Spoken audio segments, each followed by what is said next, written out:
लोकसभा चुनाव से पहले इंडिया अलायंस को एक बड़ा झटका और लगने वाला है। नीतीश कुमार और ममता बनर्जी के बाद अब कहा जा रहा है कि सपा प्रमुख अखिलेश यादव भी इंडिया अलायंस से अलग हो सकते हैं। ऐसे में सवाल उठता है कि क्या अखिलेश और राहुल के बीच किस बात पर नाराजगी है? क्या सीट शेयरिंग को लेकर ही इंडिया अलायंस से अलग होगी सपा?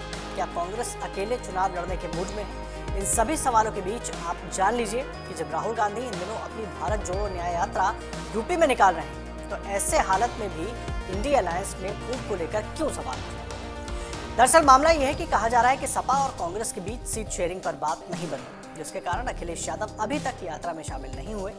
जबकि पहले माना जा रहा था कि अखिलेश यादव अमेठी या रायबरेली में पहुंचकर राहुल गांधी के साथ उनकी यात्रा में शामिल हो सकते हैं, लेकिन अब सपा प्रमुख यात्रा में शामिल नहीं होंगे। पहले अखिलेश यादव ने खुद कहा था कि वो रायबरेली या अमेठी में इस यात्रा में शामिल होंगे, लेकिन सीट बंटवारे पर सहमति न बनने के कारण वो यात्रा का हिस्सा नहीं बने। इससे पहले अखिलेश यादव ने साफ कह दिया था कि अगर कांग्रेस के साथ सीट शेयरिंग पर बात फाइनल नहीं हुई तो समाजवादी पार्टी राहुल गांधी के साथ रायबरेली की यात्रा में शामिल नहीं हुई। सपा ने कांग्रेस को पहले 11 और फिर 17 लोकसभा सीटों का ऑफर भी दिया था, जबकि कांग्रेस 20 सीटों की मांग कर रही है। सीट शेयरिंग को लेकर सपा नेताओं और कांग्रेस के नेताओं के बीच देर रात तक बातचीत हुई, लेकिन सीटों पर सहमति नहीं बन पाई।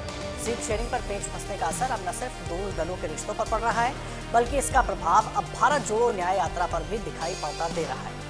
दरअसल राहुल गांधी की यात्रा में दोनों नेताओं का एक साथ आना जनता के सामने एकजुटता के मौके के रूप में देखा जा रहा था, और सूत्रों से मिली जानकारी के मुताबिक दोनों दलों के बीच कुछ सीटों को लेकर पेच फंसा है। और जानकारी के मुताबिक कांग्रेस मुरादाबाद और बलिया की सीट भी मांग रही थी, जबकि समाजवादी पार्टी कांग्रेस को ये सीटें देने को तैयार नहीं है। माना यह जा रहा है कि सपा मुरादाबाद की सीट को लेकर किसी भी तरह का समझौता करना नहीं चाहती थी। इसके अलावा कांग्रेस बिजनौर की सीट भी चाहती थी। सपा इस सीट को भी छोड़ने को तैयार नहीं थी।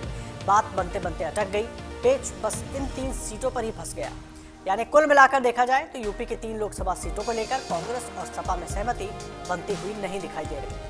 तो वहीं दूसरी तरफ कांग्रेस के कद्दावर नेता जयराम रमेश का बयान सामने आया, जिसमें उन्होंने कहा कि बातचीत जारी है और अच्छे माहौल में जारी है। अब कांग्रेस के महासचिव केसी वेणुगोपाल का भी बयान आ गया है। वेणुगोपाल का कहना है कि समाजवादी पार्टी से सीट शेयरिंग की बातचीत फाइनल स्टेज में है और किसी भी वक्त इसकी घोषणा हो सकती है। लेकिन इन सब के बीच ये जो खबरें चल रही हैं, सियासी गलियारों में जो अटकलें लगाई जा रही हैं, अगर उन पर गौर करें तो एक तरीके से बिल्कुल साफ है कि लोकसभा चुनाव में समाजवादी पार्टी और कांग्रेस अलग अलग चुनाव में जा सकते हैं।